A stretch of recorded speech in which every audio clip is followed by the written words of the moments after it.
Hello everyone, welcome to Adventure Classes. So today we will talk about in this lecture AC through pure resistor, inductor and capacitor. This is your second lecture on AC current. In first lecture we have already discussed about different type of current and potential like RMS value, average value, peak value. तो पिछले lecture में हम लोगों ने AC current और DC current में difference देखा और हम लोगों ने देखा कि कौन किस तरह से सोर्स काम करेगा और ये भी जाना कि करंट के कितने टाइप्स होते हैं, average current, RMS current, peak current और पोटेंशियल के टाइप हम लोगों ने देखे। ये वाले लेक्चर में हम लोग देखेंगे कि रजिस्टर, इंडक्टर और कैपेसिटर जो भी हमारे प्योर होंगे, सर्किट थ्योरी के बारे में पढ़ेंगे। तो चलिए स्टार्ट करते हैं।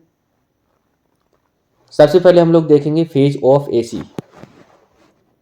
जो टर्म हमारा ओमेगा टी हुआ करता था, जैसे मान के चलो आई बराबर I not sine omega T, आप लोगों ने देखा पिछले लेक्चर में। अगर आप लोगों ने पिछला लेक्चर नहीं देखा तो उसको भी जाके देख लें। ये जो ओमेगा टी आपको दे रखा है ये हमारा होता है फेज, चाहे तुम्हारा करंट हो चाहे तुम्हारा पोटेंशियल हो, और जो कि हमारा function fraction of time period that has elapsed since the current EMF last pass its zero value in positive direction। अब ये क्या लगातार हमारा चेंज होता रहता है फेज।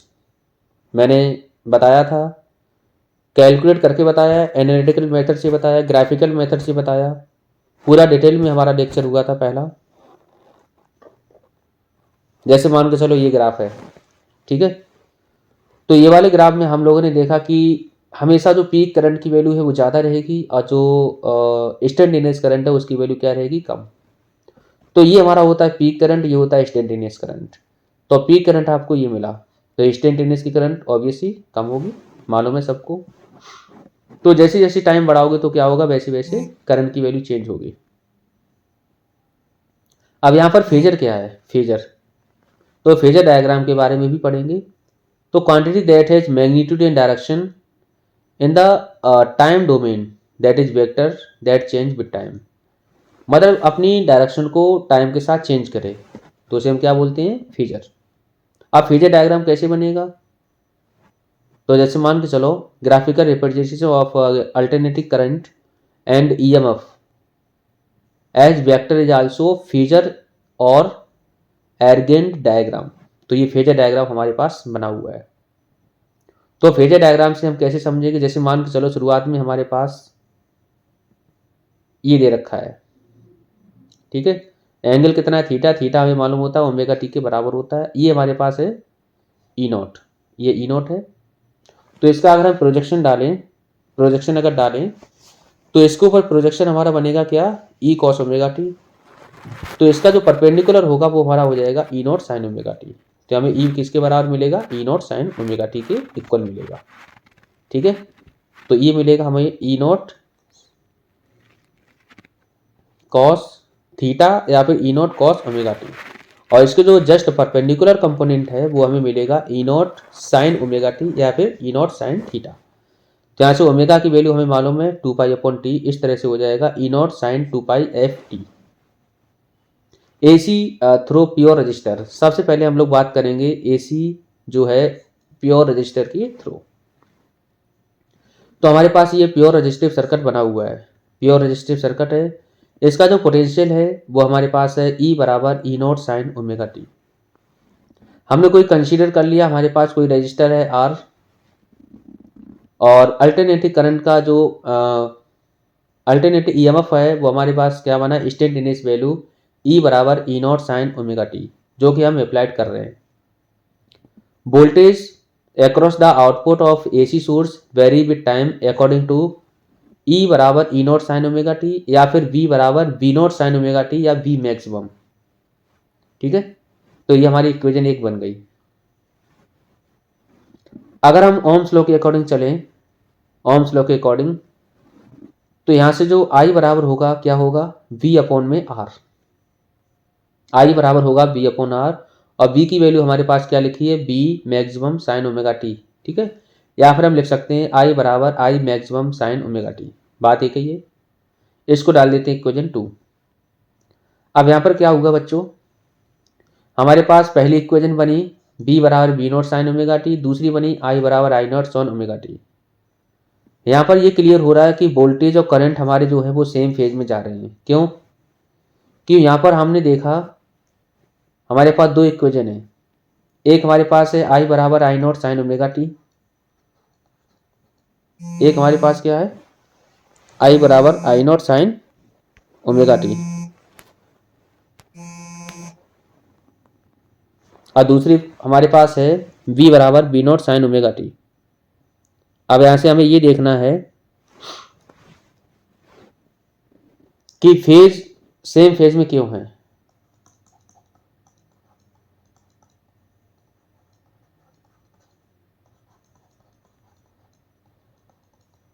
सेम फेज में क्यों है, तो ये चीज होती है हमारी फेज। ठीक है, तो आपको फेज डिफरेंस देखना है। तो पोटेंशियल का फेज और करंट के फेज का डिफरेंस देखना है। तो पोटेंशियल का फेज भी हमारे पास ओमेगा टी है, और करंट का फेज भी हमारे पास ओमेगा टी है। तो जब दोनों का डिफरेंस हम निकालेंगे तो आपको वैल्यू मिलेगी 0। तो यहाँ पर कोई फेज नहीं है, तो हमारे कहाँ जा रहे हैं, सेम फेज में जा रहे हैं। एंगल क्या है, दोनों बराबर है। तो यहाँ पर जो पोटेंशियल है और करंट है वो दोनों सेम फेज में जाएंगे। तो अगर हम डायग्राम बनाएं, फेजर डायग्राम बनाएं या वेव डायग्राम बनाएं, तो वेव डायग्राम हमारा ये है। ठीक है, तो वेव डायग्राम में अगर देखें, अब आई बराबर I not sine omega T, तो सीधी सी बात यह है कि पहली बात आई बराबर होता है बी अपॉन में आर। ठीक है, तो यहां पर जो करंट की वैल्यू होगी बच्चों, वो हमेशा पोटेंशियल से कम होगी। सॉरी, करंट की वैल्यू क्या होगी, कम होगी, और पोटेंशियल की वैल्यू ज्यादा होगी। क्यों, क्योंकि आप पोटेंशियल में आर से डिवाइड हो रहा है, तो करंट की वैल्यू क्या आएगी, कम आएगी।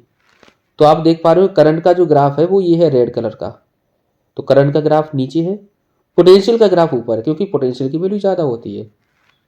ठीक है, तो यहाँ से ये हमारा पूरा डायग्राम बना, सेम फेज में है तो यहाँ पर सेम एंगल में जाएंगे। प्योर इंडक्टर की बात कर रहे हैं, तो हमारे पास कोई भी इंडक्टर लगा हुआ है जिसका इंडक्टेंस कितना है, एल है, करंट आई जा रहा है। हमें मालूम है कि सोर्स के पास पोटेंशियल हमारे पास है V बराबर B not sine omega T, या फिर E बराबर E not sine omega T. ठीक है, तो अल्टरनेटिंग वोल्टेज जो है हम अप्लाई कर रहे हैं इंडक्टर में, जो कि हमारा डायग्राम में दिख रहा है। ये हमारा प्योरली इंडक्टिव सर्किट है। अल्टरनेटिंग ईएमएफ और पोटेंशियल हम अप्लाई कर रहे हैं, वो हमारे पास है E बराबर E not sine omega T, या V बराबर V naught sine omega T. इसको हमने डाल दिया इक्वेशन 1। ओमेगा की वैल्यू हमें मालूम होती है 2 पाई अपॉन टी या फिर 2 पाई एफ। ठीक है,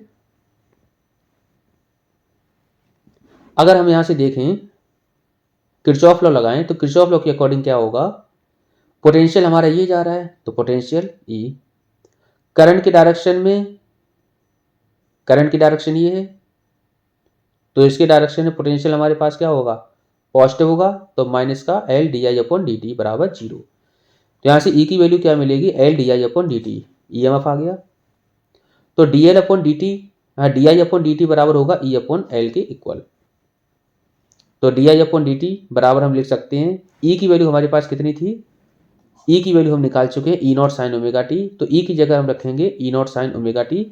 तो इक्वेशन इस तरह से बनेगी, D I upon D T बराबर ई नॉट अपॉन में एल साइन ओमेगा टी। ठीक है, अब यहाँ पर डी आई अगर निकालें तो बन जाएगा ई नॉट अपॉन में L sine omega T D T. अब आपको यहाँ से करंट की वैल्यू निकालनी है, तो अगर हम करंट की वैल्यू निकालें तो दोनों तरफ क्या करेंगे, इंटीग्रेट करेंगे। इंटीग्रेट हमने किया तो आई हमारा डी आई हमारा बन जाएगा आई, और आई नॉट अपॉन में पाई, अब इसको हम जब इंटीग्रेट करेंगे तो बनेगा साइन थीटा का कॉस थीटा, तो साइन का हो गया कितना, माइनस का कॉस। तो इस तरह इसको जब सॉल्व किया, तो सॉल्व करने के बाद ये हमारा करंट निकलेगा, D I upon D T,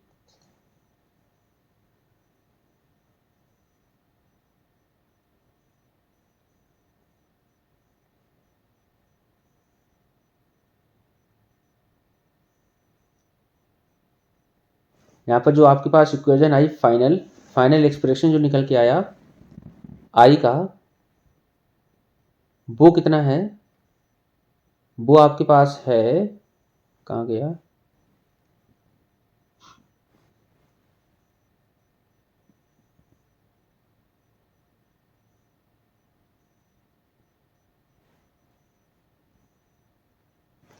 अब यहाँ पर क्या है देखो, voltage lead the current by 90 degree.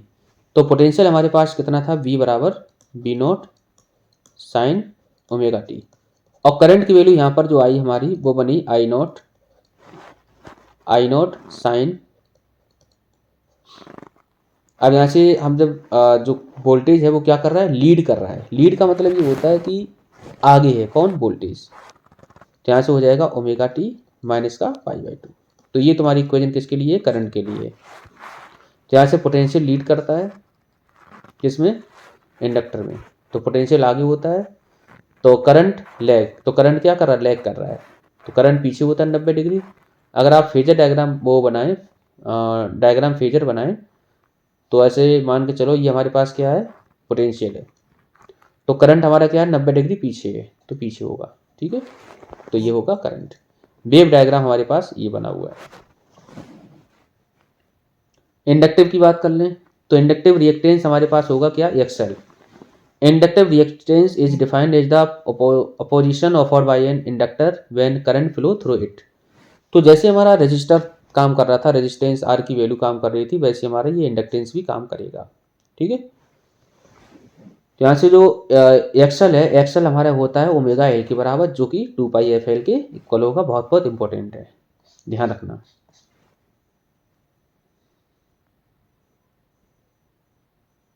और यूनिट जो हमारी बनेगी वो हमारी सेम होगी, जो कि रेजिस्टेंस की यूनिट होती है, मतलब ओम, ठीक।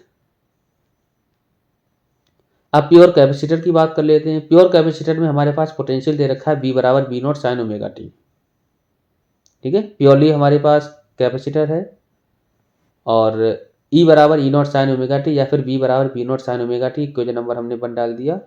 हमने मान लिया जो क्यू चार्ज हैं वो हमारे क्या हो रहे हैं, कैपेसिटर में जा रहे हैं, और कैपेसिटर चार्ज हो रहा है। पोटेंशियल डिफरेंस हमने मान लिया बी बराबर क्या होता है, क्यू अपॉन सी बराबर है B not sine omega T. तो क्यू बराबर क्या बनेगा, क्यू बराबर बनेगा V naught C sine omega T. जब हम डिफ्रेंशिएट करेंगे टाइम के रेस्पेक्ट में, तो बनेगा D Q upon D T बराबर B not C omega cos omega T. तो यहाँ से D Q upon D T बराबर हो जाएगा करंट के आई बराबर B not C omega T cos omega T. I बराबर बनेगा बी नॉट सी ओमेगा, और कॉस ओमेगा टी को हम लिख सकते हैं sine omega T plus pi by 2, ठीक है। अब यहाँ पर आप देखें गौर से, ये वाली क्वांटिटी को हम लिख सकते हैं बी नॉट सी ओमेगा, ठीक है, या फिर बी नॉट अपॉन में 1 अपॉन सी ओमेगा, ठीक है। तो दोनों चीजें सही हैं, जो कि हमारी मैक्सिमम या फिर पीक करंट होगा। इसे हमने डाल दिया इक्वेशन 2। अब यहाँ से ये पता चल रहा है कि जो चीज़ हमारी है, इसकी हम जब कंपेयर कराएंगे, ये चीज़ हमारी आई नोट के बराबर हो जाएगी। किसके बराबर होगी, आई नोट के बराबर।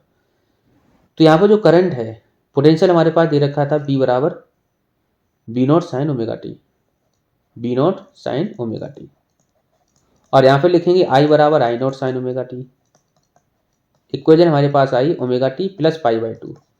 तो यहाँ पे जो करंट है वो क्या है, आगे है, कितना, 90 डिग्री, किससे, पोटेंशियल से। तो ये हमने मान लिया पोटेंशियल है, तो करंट हमारा क्या है, 90 डिग्री आगे है। बात समझ रहे हो, 90 डिग्री आगे है। तो फेज डिफरेंस हमारे पास पाई कितना आया, पाई बाई 2, ठीक है। तो यहाँ पर क्या करता है, जो करंट है, करंट वो लीड करता है कितने से, पाई बाई 2 से। किसके साथ, पोटेंशियल के साथ। क्लियर है। और यहाँ पर जो 1 अपॉन ओमेगा सी है बच्चों, 1 अपॉन ओमेगा सी, वो हमारा, जैसे मान के चलो यहाँ पे लिखा है बी नॉट सी ओमेगा, तो हम B naught upon 1 upon omega C लिखे हैं ना, तो जो कि हमारे करंट की बराबर है।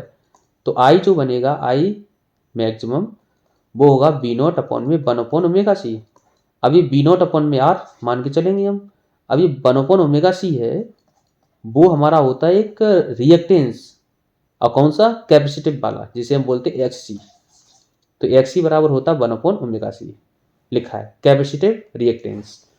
तो कैपेसिटिव रिएक्टेंस की वैल्यू हमेशा क्या होगी, 1/ωc के इक्वल होगी कैपेसिटिव रिएक्टेंस।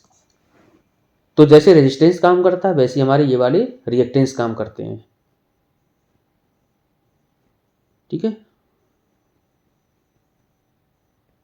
अब हमारे पास देखो सारी चीजें आ गई हैं।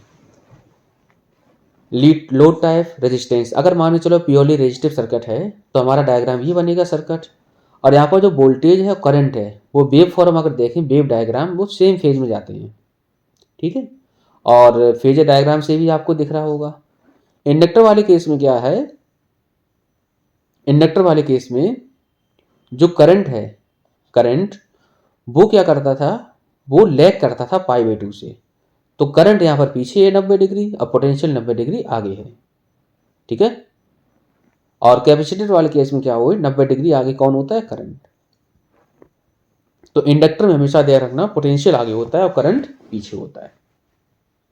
In an AC circuit containing only capacitance the current, अगर मान के चलो केवल कैपेसिटेंस है तो वहां पर क्या होता है, लैग कौन करेगा। तो कैपेसिटर वाले अभी हम लोग पढ़े थे, लीड करता है कौन, वोल्टेज 90 डिग्री से, तो वोल्टेज आगे होता है कैपेसिटर में। AC source is connected across A register, तो रजिस्टर में क्या होता है, सेम फेज में काम करते हैं। ठीक है, तो सेम फेज। तो ये हमारा पूरा लेक्चर था किसके ऊपर, सर्किट थ्योरी, जिसमें हम लोगों ने जाना कि phasor diagram, wave diagram, purely resistive circuit और प्योरली इंडक्टिव सर्किट और प्योरली कैपेसिटिव सर्किट के बारे में। अगले वाले लेक्चर में हम लोग पढ़ेंगे सीरीज LCR सर्किट, मतलब ये हमारे पास जो अलग अलग सर्किट हैं इनको हम मिलाएंगे तब जाके LCR सर्किट आपका तैयार होगा। तो पढ़ाई करते रहें, all the very best, thank you.